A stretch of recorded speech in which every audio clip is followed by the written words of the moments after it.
In the beginning, there was silence. The world was new, but it had no stories. All tales, all legends, all histories were locked away in a golden box, owned by the great sky god, Nyame. He believed they were too precious for the world below. But one creature, small and often overlooked, disagreed. His name was Anansi. He was a trickster, a spinner of webs and of plans. While others saw an insignificant spider, Anansi saw a world hungry for meaning, for laughter, for wisdom. He knew that without stories, we have no past and no future. So, he embarked on an impossible quest, not with strength, but with a mind sharper than any fang. He would challenge a god, outwit fearsome beasts, and pay the ultimate price to bring the treasure of narrative to the people. This is the story of how one small spider stole all the stories, and in doing so became a story himself, a legend woven into the fabric of cultures across the globe. Imagine a world without narrative, a world silent, not in sound, but in meaning. This was the world in the beginning, a place of quiet, rhythmic existence where the sun rose and set, seasons turned, and people lived and passed on without the thread of story to connect them. In this muted landscape, life was a series of actions without context, of events without lesson. There were no tales of heroes to inspire courage, no fables of caution to teach wisdom, no histories to give a sense of identity. The laughter of children was not spurred by a funny anecdote, and the wisdom of the elders vanished with their last breath, like smoke from an extinguished fire. It was a world of facts, but not of truths. Into this emptiness lived a creature named Anansi. He was not large, nor was he strong. By all measures of the physical world, he was insignificant. A spider, small enough to be overlooked, easily brushed aside. Yet, within this small frame resided a mind that was sharp, restless, and profoundly observant. Anansi saw the world not just for what it was, but for what it lacked. He watched the hunters return, their successes and failures forgotten by the next sunrise. He saw the farmers toil, their knowledge of the soil a personal secret, not a communal treasure. He felt the deep, unspoken hunger in his community for connection, for a way to understand their place in the vast, silent cosmos. Anansi realized that without stories, they were adrift. They had no past to learn from and no shared future to aspire to. They were merely a collection of individuals, not a people. This realization sparked a fire within him, an ambition that was audacious and seemingly impossible. He began to listen more intently, not to the sounds of the village, but to the whispers on the wind, the murmurs of the river. Faint rumors spoke of a place where all the stories in the world were kept. They were not lost, but hoarded, held captive by a being of immense power, far beyond the reach of any mortal. The stories, it was said, were locked away in a golden box. They were the exclusive property of Nyame, the great sky god himself, who resided in the heavens. For anyone on earth, this treasure was as distant and unattainable as the stars. But Anansi was not just anyone. The knowledge that stories existed, that a world of meaning was possible, transformed his quiet dissatisfaction into a singular, driving purpose. He, a small spider, would do what no one else dared to even imagine. He would journey to the sky, confront the god who held all narratives, and bring the stories back to the world. The time of silence was ending. A quest born of cunning and desperation was about to begin. The journey to the sky was not one of miles, but of pure will. Anansi, driven by his profound purpose, began to spin. He spun a thread unlike any other, not for a web to catch flies, but for a rope to catch a dream. It was a filament of silver and silk, impossibly thin yet stronger than any vine, reaching up, up, up, beyond the tallest trees, through the soft embrace of the clouds, and into the celestial realm of Nyame, the sky god. The ascent was a testament to his resolve, a tiny being climbing a self-made path into the domain of the divine, a place where no mortal foot, let alone the 8 delicate legs of a spider, had ever been welcome. Nyame's kingdom was a breathtaking spectacle of light and majesty. It was a court built not of stone, but of solidified starlight and woven clouds.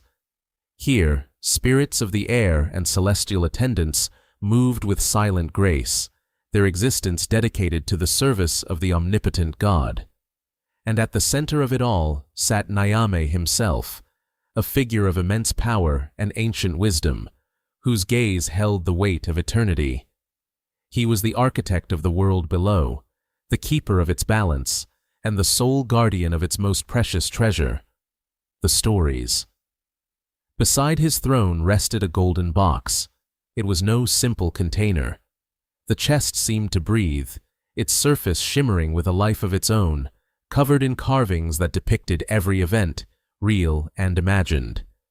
From within, a low hum emanated, a chorus of countless voices, heroes, villains, lovers, and fools, all waiting to be heard.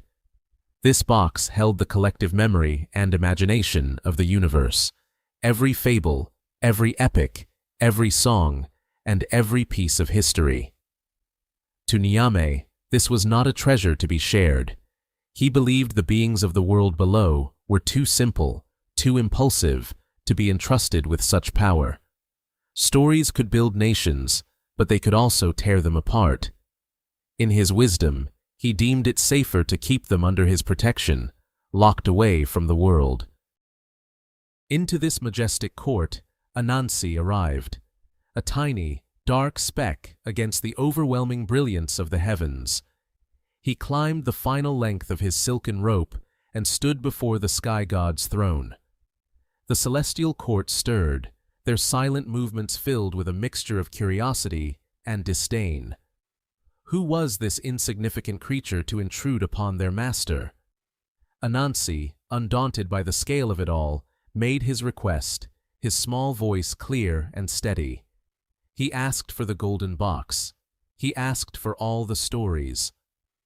A profound silence fell upon the court, broken only by the low, rumbling sound of the sky god's amusement. Nyame looked down, a challenge forming in his ancient eyes, ready to name a price so ludicrous it would send the spider scurrying back to his world of silence. The air in Nyame's celestial court crackled with anticipation.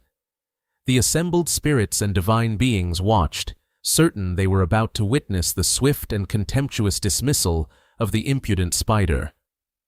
Anansi stood his ground, a tiny figure of defiance in a realm of absolute power. The sky god leaned forward on his throne, his initial amusement hardening into a stern challenge. He would not simply refuse Anansi. He would humiliate him with an impossible demand, a price designed to showcase the spider's utter insignificance. With a voice that echoed like the first thunder of a storm, Nyame declared his terms. He did not ask for wealth, for what use does a god have for gold? He did not ask for loyalty, for that was already his due. Instead, he demanded a tribute of living impossibilities, a collection of the most feared and untouchable creatures from the world below. This was not a bargain. It was a pronouncement of failure, a list of tasks so perilous that each one was a certain end for any who attempted it. First, Nyame demanded Onini, the great python, a serpent so immense it could crush a buffalo in its coils, a creature of pure, overwhelming power. Second, he commanded Anansi to bring him Osebo, the leopard of the terrible teeth, a hunter of legendary cunning and ferocity, whose spotted coat made him one with the shadows. Third, he required the entire swarm of Moboro hornets, a flying legion whose stings were like fiery needles, a collective terror that could overwhelm any foe through sheer numbers and aggression.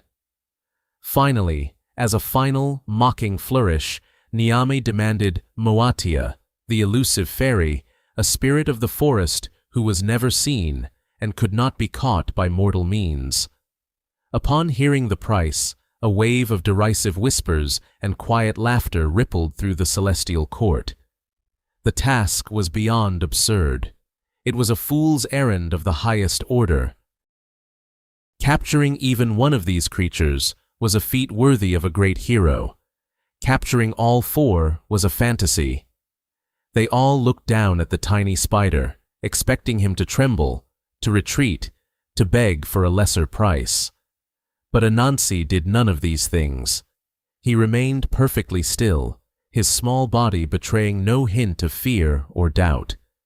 He listened to the impossible list, processed the magnitude of the challenge, and then, in a voice devoid of any tremor, he simply said, "I accept your price." The laughter in the court died instantly, replaced by a stunned silence. Nyame himself was taken aback by the spider's calm acceptance.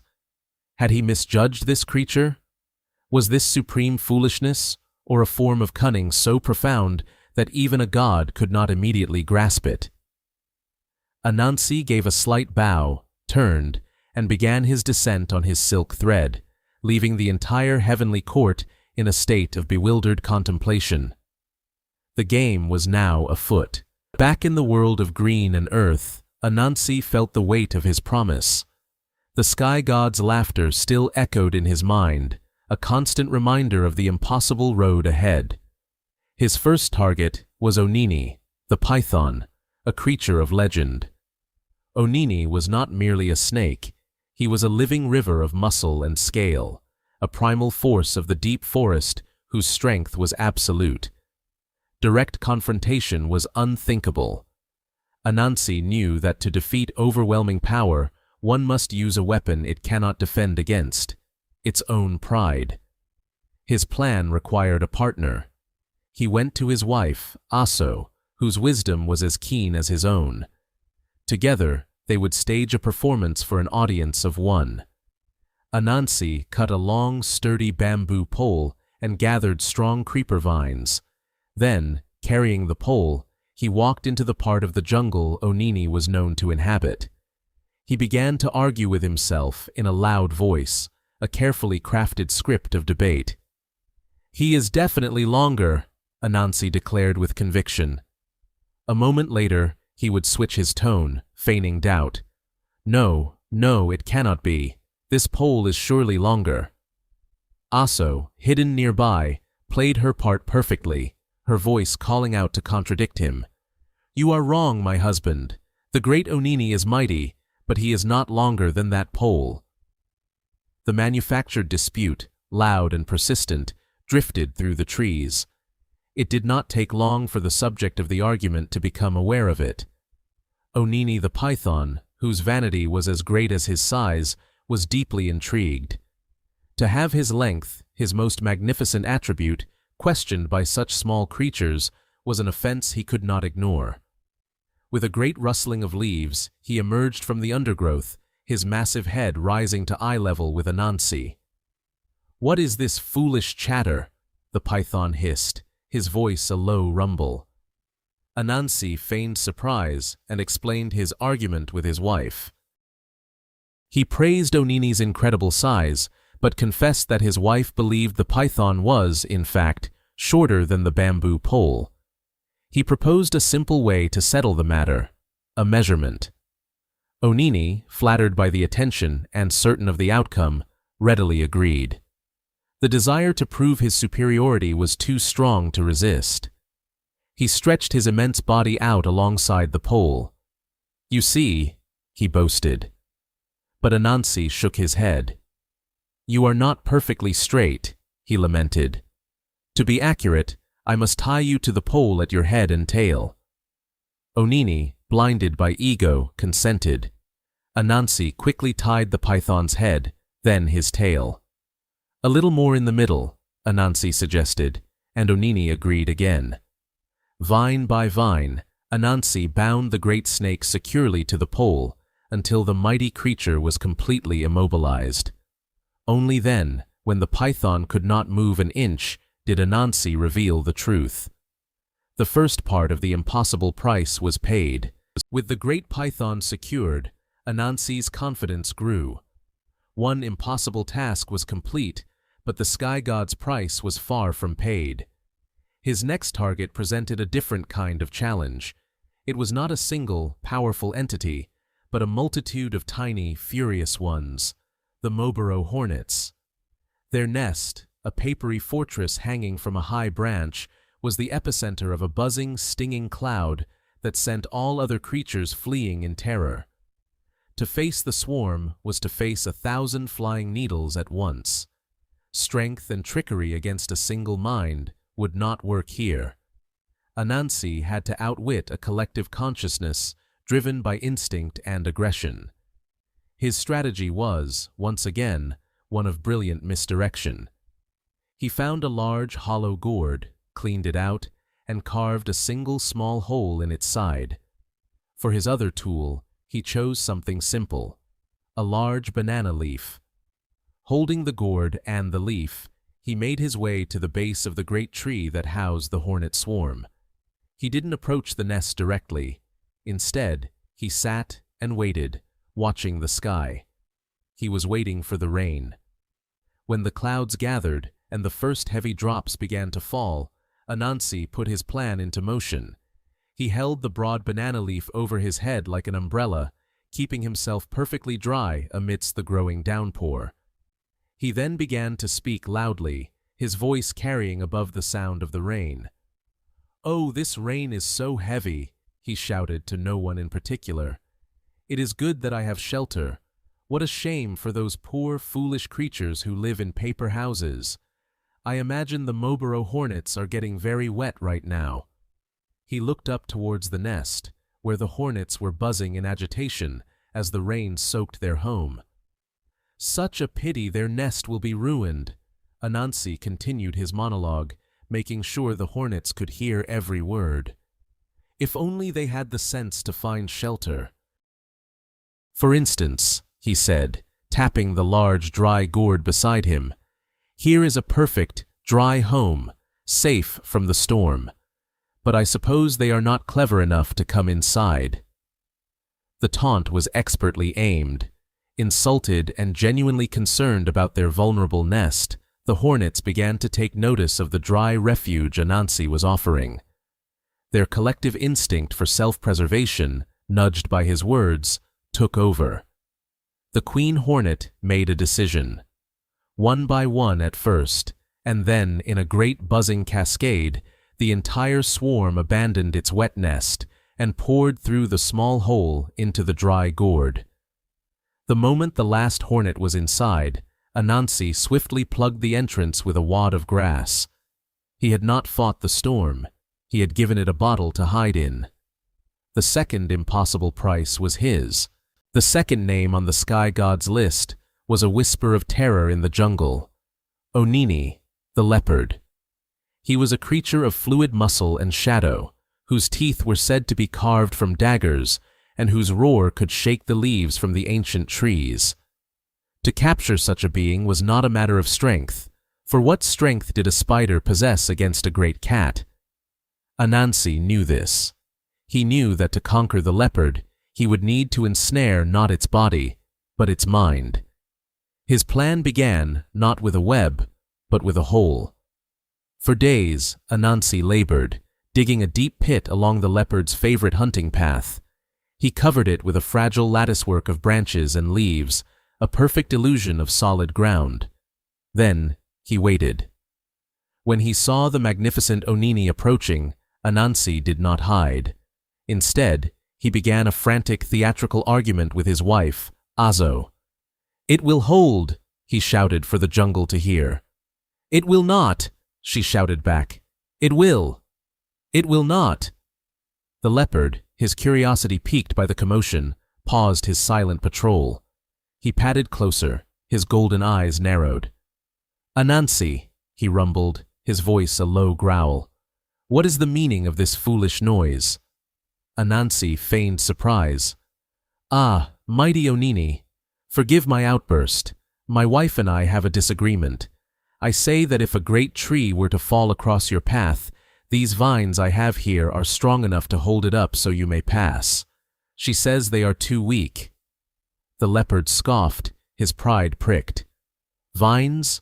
To hold a tree? Do not be absurd, Spider. But they are special vines, Anansi insisted, holding up a length of strong creeper. Let us test it. See this framework of branches I have made? If you were to lie upon it, and I were to bind you with these vines, we could see if they are truly strong enough.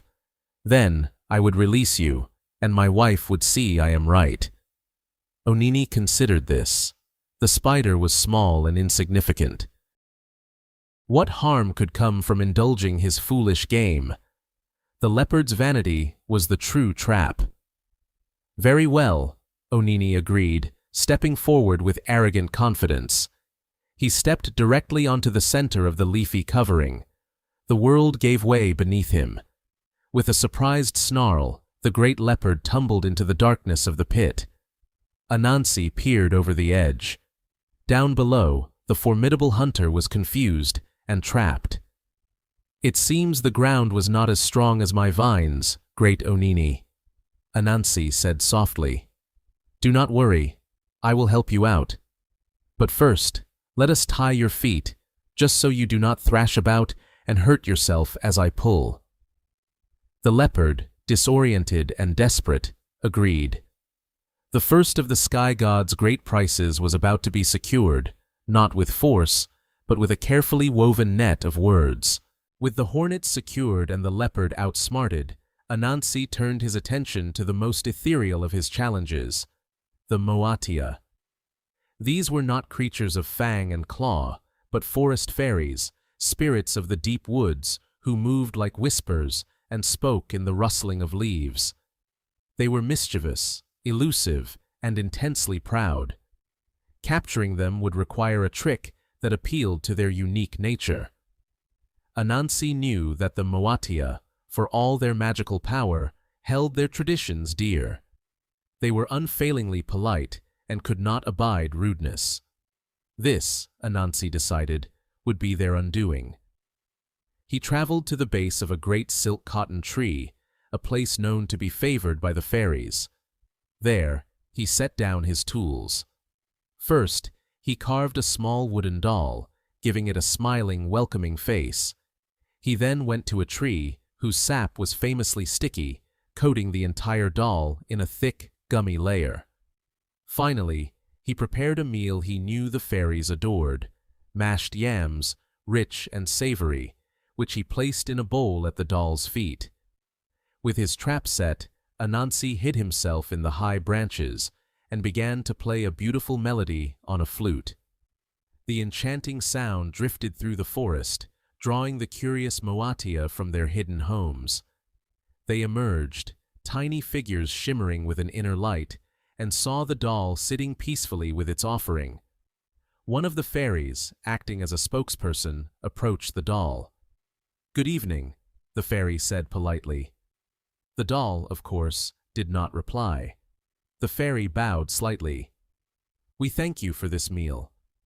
Again, only silence. The Moatia began to mutter amongst themselves. Such rudeness was unheard of. The spokesperson tried again, louder this time. "Did you not hear me?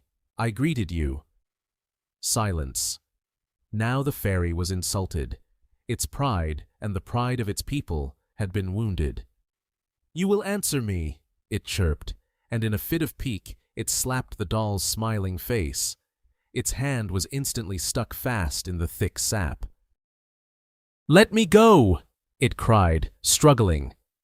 In its panic, it pushed against the doll with its other hand, which also became stuck. Another fairy rushed forward to help, pushing the first one, and soon it too was trapped. One by one, in a cascade of offended pride and frantic attempts to help their friends, the entire troop of Moatia became stuck to the silent, smiling doll. From his perch above, Anansi watched his plan unfold perfectly. He had not chased the fairies, nor fought them. He had simply understood them, turning their own code of conduct into the bars of their prison.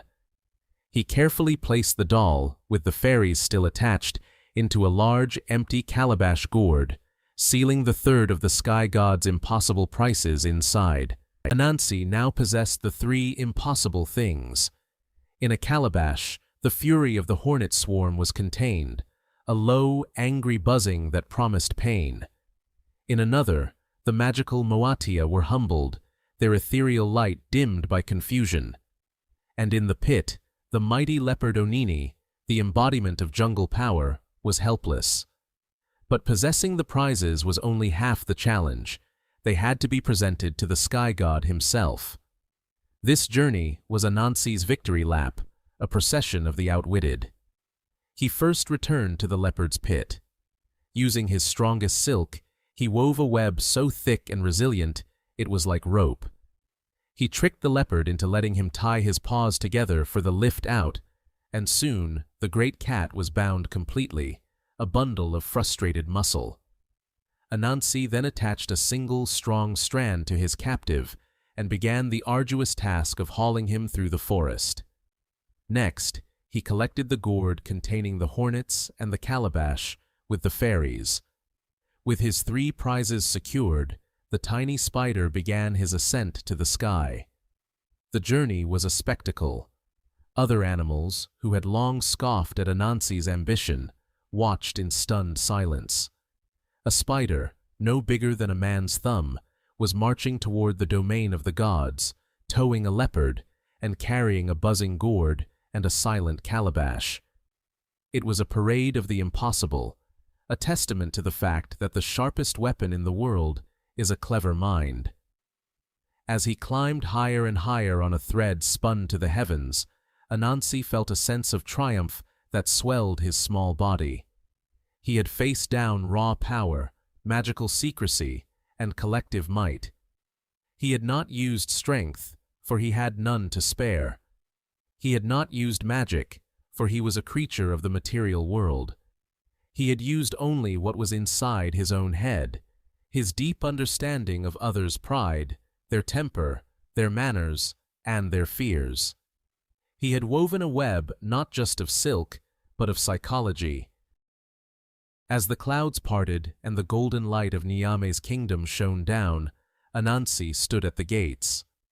The celestial guards, spirits of immense stature, stared down, their expressions a mixture of disbelief and amusement. They saw the spider, and they saw the incredible burdens he carried.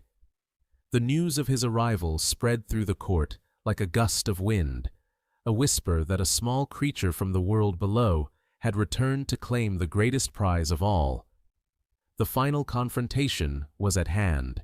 The court of Nyame, the sky god, was a place of impossible grandeur. Beings of light and ancient spirits convened in a hall spun from starlight and nebula dust. It was a place of absolute order and power, presided over by a deity who had seen the universe born. Into this majestic hall walked Anansi, the spider, dragging his prizes behind him. A hush fell over the assembly. All eyes, accustomed to gazing upon galaxies, were now fixed on the smallest of creatures. Nyame sat upon his throne of clouds, his expression unreadable. He had set the price for the stories as a jest, a way to dismiss the spider's audacious request. He never believed it could be paid. Anansi bowed low. "I have returned, great Nyame," he said, his voice clear and steady. "I have brought the price you named." He first presented the gourd of hornets.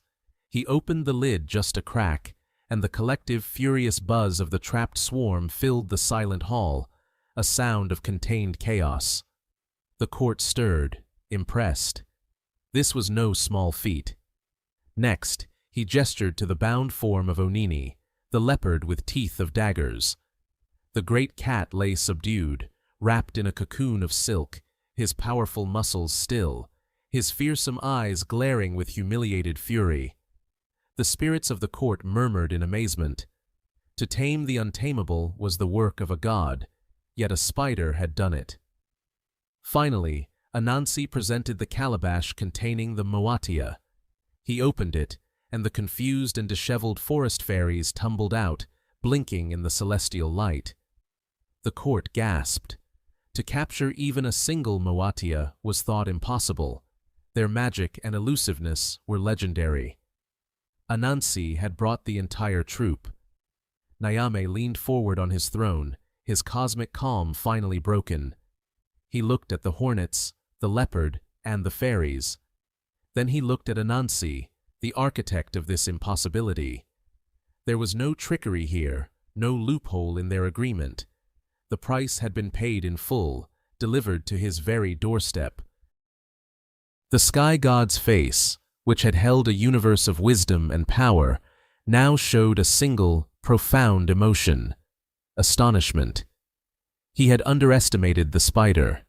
He had believed that size and strength were the ultimate measures of worth.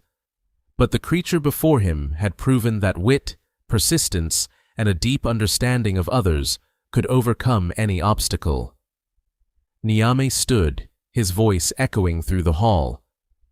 "Anansi," he declared, "you have done what no one, not spirit nor beast, believed possible. You have paid my price. A bargain is a bargain." The court held its breath, waiting for the final, world-changing pronouncement. In the silent, astonished court of the sky god, Nyame raised his hand. His declaration was not a reluctant concession, but a proclamation filled with newfound respect. "From this day forward," he announced, his voice resonating like the music of the spheres, "all stories, all tales of wonder and wisdom, of triumph and folly, shall no longer be mine. They belong to you, Anansi." He gestured to a great, ornate chest, carved from a fallen star. It was the vessel of all knowledge, the place where every story ever conceived was kept. "You have bought them. You have earned them. Henceforth, they shall be known by your name. They will be called Anansi stories." A wave of energy flowed from the chest, washing over the small spider. It was not a physical force, but the weight and power of narrative itself. Anansi, the trickster, the survivor, the clever weaver of webs, now became the keeper of all tales. He was no longer just a character in a story. He was the source. He carried the history of kings, the secrets of the gods, the lessons of the animals, and the hopes of humanity. He accepted the monumental gift with a humble bow, his mind already racing with the possibilities. These stories were too precious to be kept in the sky. They belonged to the world below, to the people in the villages, to the children listening by the firelight. Anansi returned to Earth, not just as a hero, but as a cultural custodian.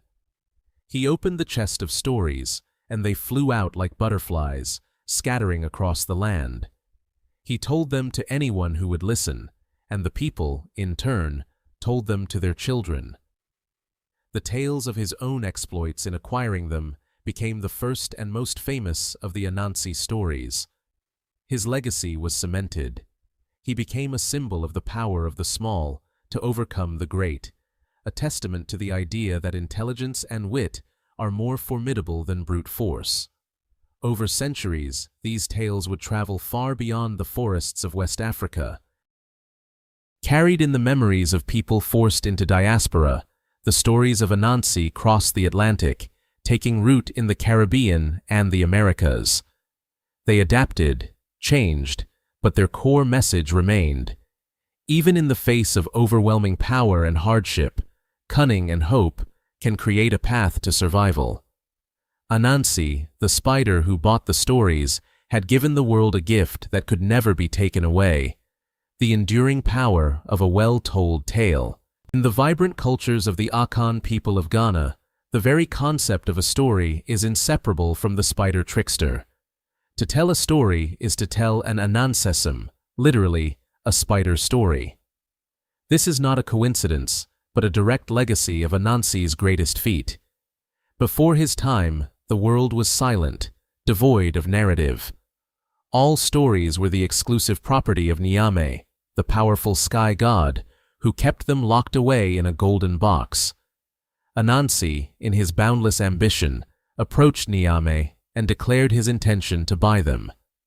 Amused, the sky god set an impossible price.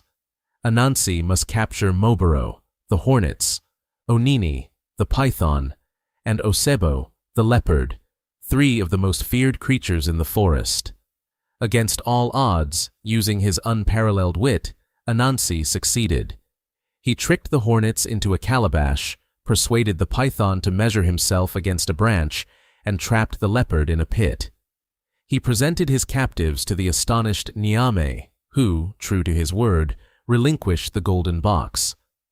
From that day forward, all tales of wonder, wisdom, and folly became known as Anansesem. This act transformed Anansi from a mere trickster into a culture hero, the bringer of narrative to humanity. The tradition is formalized in the art of storytelling itself. A session often begins with a ritual call and response. The storyteller, or Anansesemfu, announces, "Yise Anansesem," which means, "We are about to tell a spider story." The audience responds, affirming their readiness to listen.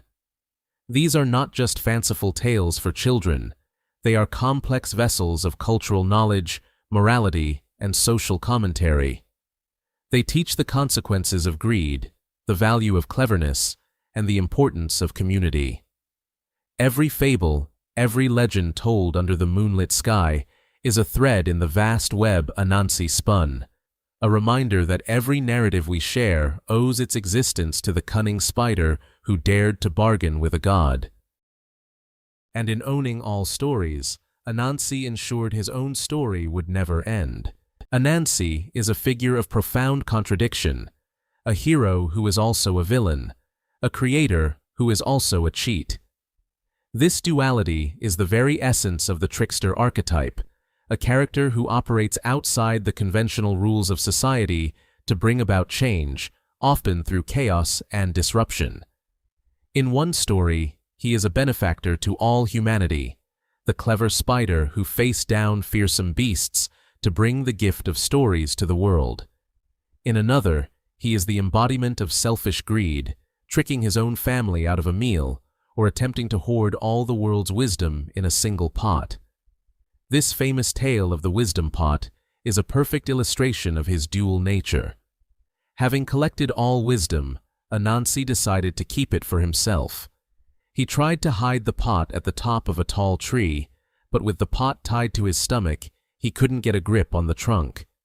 His own son, Antikuma, watching from below, cleverly suggested, "Father, why don't you tie the pot to your back?" Infuriated that his son had a piece of wisdom he had missed, Anansi threw the pot down in a fit of rage. It shattered, and the wisdom inside was scattered to the 4 winds, becoming available for all people to share. In this single act, Anansi's selfish impulse inadvertently results in a great gift to the world. He is both the hoarder and the distributor, the fool and the catalyst for universal knowledge. This complexity is what makes him such an enduring and powerful figure. The Anansesem do not present a simple world of good versus evil. Instead, they explore the gray areas of human nature.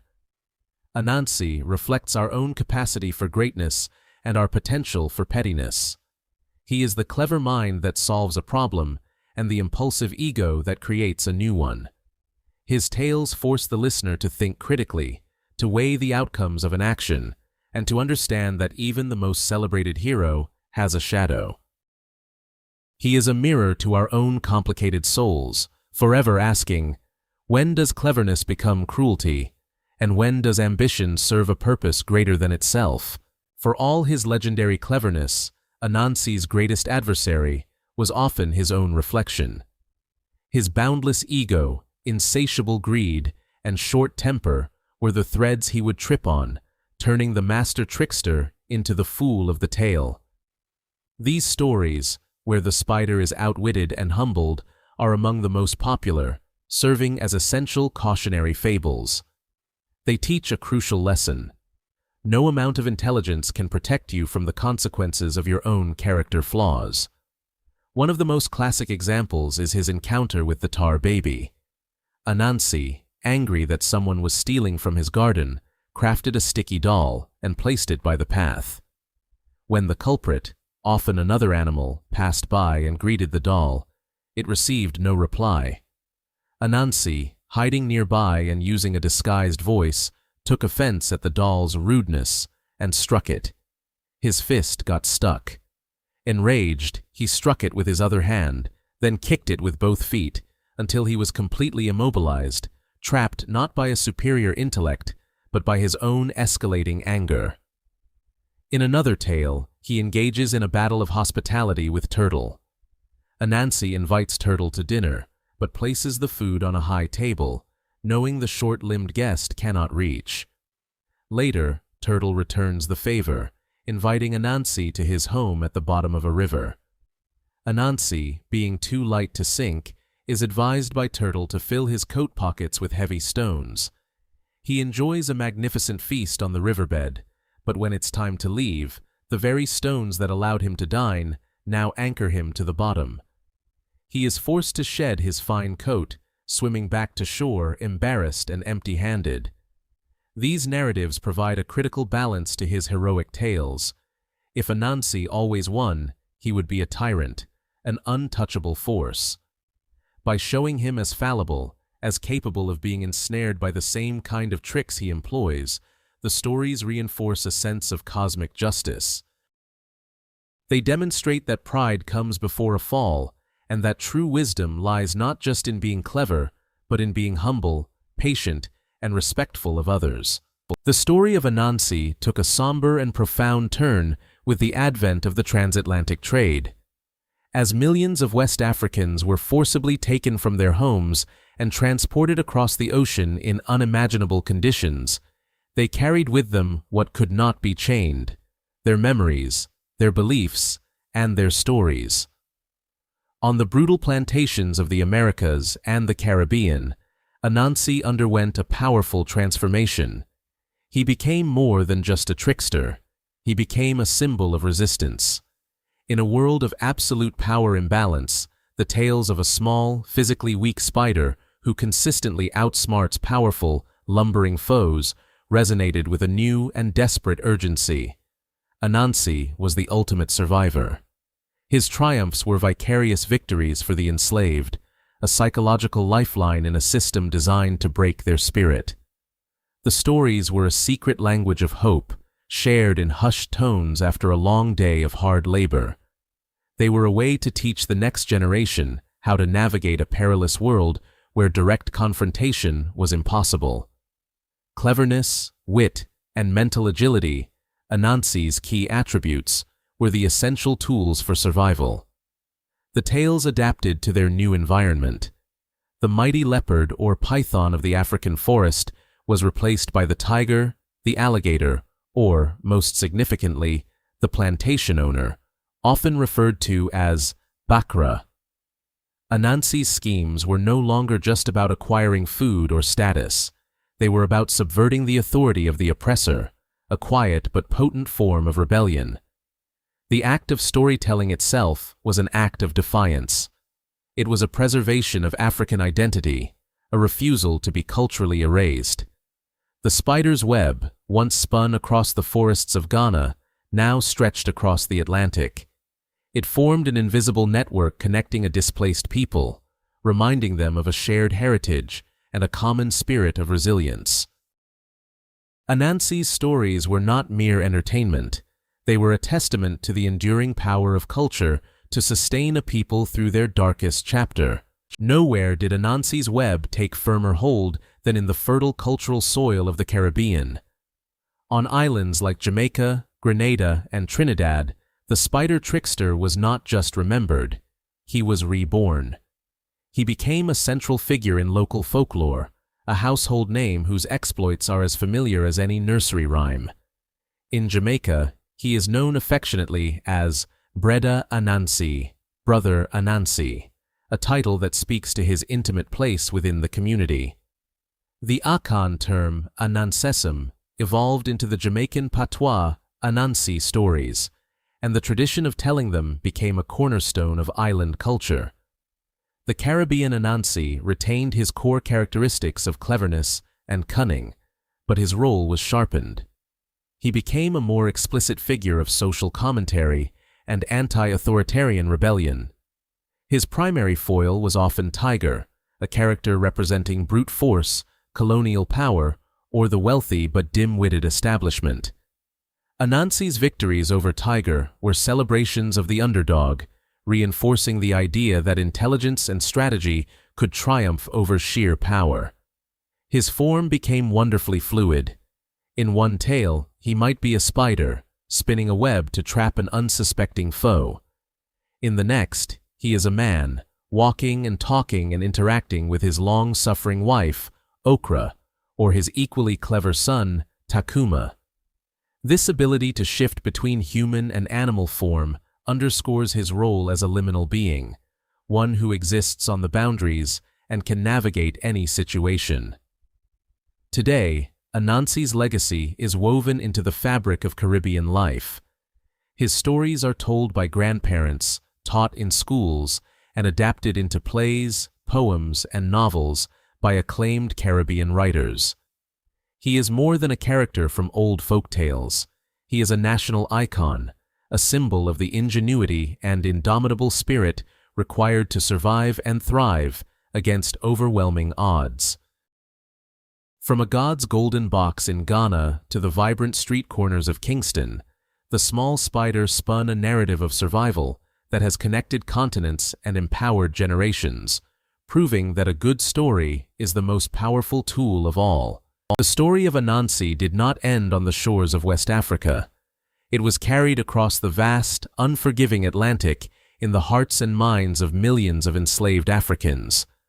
Packed into the suffocating holds of ships, stripped of their possessions, their freedom, and their names, they held on to one thing that could not be taken: their stories. Anansi, the clever spider, made the journey with them.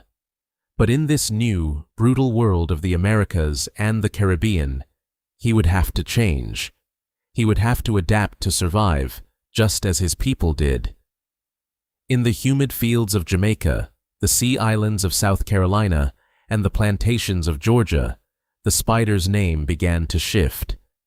The Akan name Anansi softened, anglicized by generations born into a new language. He became Anansi, and eventually, in the American South, he transformed into a figure known as Aunt Nancy. This gender shift is a fascinating linguistic adaptation, but the spirit of the character remained defiantly intact. In fact, his purpose became sharper, more urgent. In Africa, Anansi's tales often served to explain the nature of the world or to impart moral lessons. In the Americas, they became potent tools of survival. The vast, powerful creatures Anansi once tricked, the lion, the elephant, the python, were recast. Now, they were allegories for the seemingly invincible plantation owners, the overseers, and the entire oppressive system. The Gula Geechee people, descendants of West Africans living in the coastal lowcountry, became crucial custodians of these tales. Their relative isolation allowed them to preserve a remarkable amount of their African linguistic and cultural heritage, including the Anansi stories. For them, Aunt Nancy wasn't just an amusing character. She was a blueprint for navigating a world of overwhelming power. She demonstrated that strength did not always come from muscle, but from wit. She proved that the smallest, most overlooked creature could outsmart the largest predator through cunning and intellect. These were not mere bedtime stories. They were lessons in psychological endurance, whispered from one generation to the next. They were a secret language of hope, a testament to the idea that even in the most dire circumstances, a clever mind could spin a web of possibility, ensnaring the powerful and creating a space, however small, for freedom. Anansi's role in the Americas evolved beyond simple survival. He became a quiet but powerful symbol of resistance. In a system designed to dehumanize and erase cultural identity, the act of telling a story from the homeland was an act of defiance.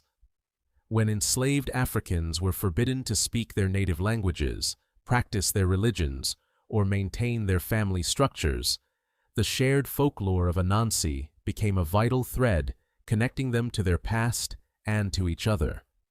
His web was no longer just a feature of the natural world. It became a metaphor for the secret networks of communication and solidarity that crisscrossed the plantations. The stories were a coded language. To the master, a tale about a clever spider tricking a greedy tiger might sound like a harmless children's fable. But to the enslaved audience, the message was clear and potent. The powerful are not infallible. Their greed can be used against them, and the powerless have weapons of their own. Anansi's greatest weapon was his mind. He taught that one did not need to meet brute force with brute force, a confrontation that would surely fail. Instead, he modeled a different kind of power, the power of observation, strategy, and psychological manipulation. He could identify an opponent's weakness, be it vanity, gluttony, or arrogance, and weave a plan to exploit it. This was an invaluable lesson. It provided a psychological framework for enduring daily indignities and for finding small ways to subvert the system, slowing down work, feigning misunderstanding, or playing into the master's own prejudices to gain a slight advantage. These small victories, like the ones Anansi won, were essential for maintaining a sense of agency and humanity. The stories also served as a form of justice. In a world where there was no recourse for the wrongs committed against them, the tales provided a space where the powerful were humbled, the foolish were punished, and the clever were rewarded. For a brief moment, the world was turned upside down, and the spider was in control. Anansi was more than a folk hero. He was a silent rebel, a weaver of hope in a seemingly hopeless world, proving that a story could be as powerful a tool of resistance as any physical weapon. As the oral traditions of Anansi began to fade with time, the spider found a new kind of immortality, the written word. In the 20th century, folklorists and anthropologists, recognizing the immense cultural value of these tales, began the crucial work of recording them. Pioneers like Zora Neale Hurston traveled through the American South and the Caribbean, listening to the keepers of the old stories and transcribing them, preserving Anansi for future generations. This transition from spoken word to printed page marked a new chapter in the trickster's life. He was no longer confined to the fireside or the front porch. He could now travel the world, his web of stories reaching a global audience. It was perhaps inevitable that such a compelling and complex character would leap from the pages of folklore collections into the realm of contemporary fiction. One of the most prominent modern interpreters of the spider is the British author Neil Gaiman. In his acclaimed novel, American Gods, Anansi appears as Mr. Nancy, a stylish, sharp-tongued, and formidable old god struggling to survive in a modern America that has largely forgotten him. Gaiman expanded on this character in his follow-up novel, Anansi Boys, which delves deep into the trickster's legacy, his relationship with his sons, and the chaotic power of his stories. In these books, Anansi is reborn as a charismatic agent of chaos, a weaver of reality itself, demonstrating his incredible adaptability. But his influence is not limited to adult fiction. Anansi has become a beloved figure in children's literature worldwide.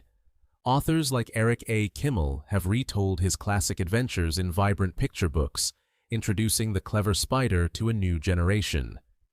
In these adaptations, his more morally ambiguous traits are often softened, and he becomes a teacher of lessons about cleverness, consequence, and the folly of greed. His web extends into comic books, television series, and graphic novels, each new medium offering a fresh interpretation of his ancient persona. Through these modern echoes, Anansi proves his ultimate triumph. He is not a historical artifact, but a living, breathing character, constantly being respun and reimagined. He has successfully woven himself into the very fabric of global culture, ensuring that the keeper of all stories will never be forgotten. To truly understand Anansi's enduring power, we must look beyond the individual stories and examine the archetype he represents, the trickster. This figure is not unique to West African folklore. It is a universal pattern of human consciousness, appearing in cultures all over the world. He is Loki in Norse mythology, a mischievous god who both helps and hinders his divine brethren. He is Coyote in many Native American traditions, a creator and a fool who stumbles into wisdom. He is Hermes in ancient Greece, the messenger of the gods who is also a master of cunning and theft.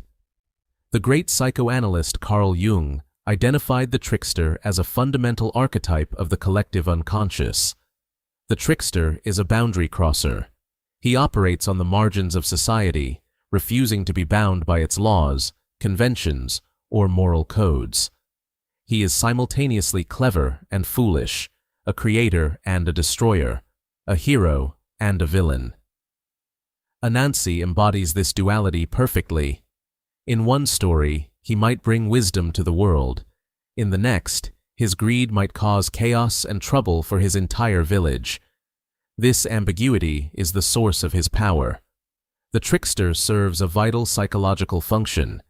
He is a reflection of the untamed, instinctual, and often contradictory parts of our own nature. He represents the impulse to challenge authority, to question the status quo, and to break taboos. His stories provide a safe outlet for these impulses. By laughing at Anansi's outrageous schemes and his frequent comeuppance, we can explore the shadow side of humanity without having to act it out ourselves. He is a catalyst for change. By disrupting the established order, the trickster forces society to re-examine its rules and assumptions. His antics expose hypocrisy and reveal hidden truths. Anansi's constant pursuit of food, stories, or simple advantage at the expense of the powerful is a running commentary on the nature of justice and inequality. He reminds us that the world is not always as it seems, and that established hierarchies are not as stable as they appear. Anansi, therefore, is far more than a simple spider. He is a psychological mirror, reflecting the complexities and contradictions of the human spirit. He is the creative impulse, the anarchic laugh in the face of authority, and the persistent, nagging voice that asks, "Why?" In a world of unprecedented complexity, it might seem that an ancient spider trickster from West African folklore has little to offer. But the opposite is true. Now, more than ever, the world needs the wisdom of Anansi. We live in an age defined by stories. We are inundated with narratives from news outlets, social media, advertisers, and politicians, all competing for our attention, all trying to shape our reality. Anansi, the creature who stole all the stories and holds them in his possession, is the ultimate master of this domain. He is a timeless reminder that stories are power. He teaches us to be critical of the narratives we consume, to look for the trickster behind the tale, and to understand that whoever controls the story controls the world. Furthermore, Anansi remains the ultimate champion of the underdog. In a global landscape marked by vast disparities in wealth and power, his tales are a source of enduring hope. He is proof that intelligence, creativity, and wit can be more formidable weapons than size, strength, or status. He shows that the small can outmaneuver the large, that the weak can confound the strong. His legacy is a testament to the power of asymmetrical thinking, a lesson that resonates with anyone who has ever felt overlooked or powerless against a larger system. His web, once a simple trap for insects, can be seen as a perfect metaphor for our interconnected world. He is the original weaver of the World Wide Web, a spinner of complex networks that can both connect and ensnare. He understands that a single, well-placed thread can send vibrations across the entire structure. Finally, Anansi is a vital symbol of cultural resilience. He represents the indestructible spirit of a people who endured unimaginable hardship and refused to let their culture be erased. He is the living memory of their wit, their creativity, and their unbreakable will to survive. In the end, Anansi's greatest story is his own survival. He has outlived empires, crossed oceans, and adapted to new worlds, all while holding on to the core of his identity. He reminds us that the most powerful force in the universe is not a weapon or an army, but a well-told story.